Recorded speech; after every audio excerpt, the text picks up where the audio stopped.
Phoebe, what parents don't stop in time. A new Arkansas statute will allow prosecutors to seek the death penalty for the rape of a child. That new statute takes effect in just days and establishes the offense of capital rape.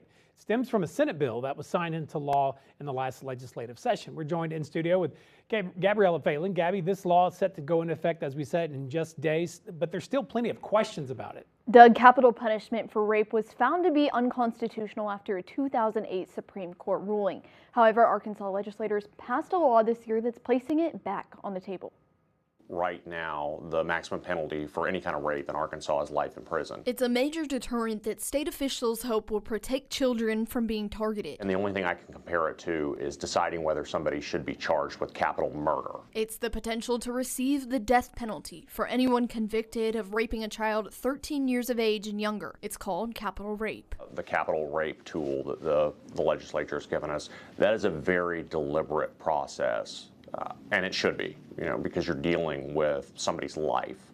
It is not something to be considered on a whim. The statute stems from Act 662 of the 2025 legislative session. Brandon Carter, the prosecuting attorney for Arkansas's 4th Judicial District, says once the law is on the books, it's something prosecutors would certainly consider. If we are ever presented with a case that meets one of the narrow criteria that exist for capital rape, we'll go through the process very deliberately to determine if it should be pursued or not. The last time an Arkansan walked death row for the crime of rape was nearly 70 years ago in 1956. Since then, the capital punishment was ruled as a violation of the 8th Amendment in cases of rape, which Carter says could present challenges. Anybody that's convicted of capital rape is certainly going to challenge the constitutionality of the statute and their conviction. That presents a challenge to prosecutors because if the law is overturned, you're dealing with a situation where you're going to have to try a case twice. However, lawmakers behind the statute say a complete overturn of the U.S. Supreme Court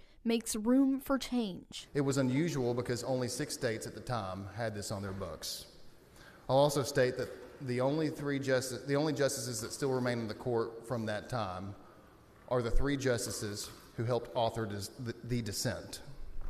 Now that statute is set to go in effect on August 5th, where then prosecutors can begin charging suspects with that crime. Doug and Allie, back to you. All right, Gabby, thank you so much.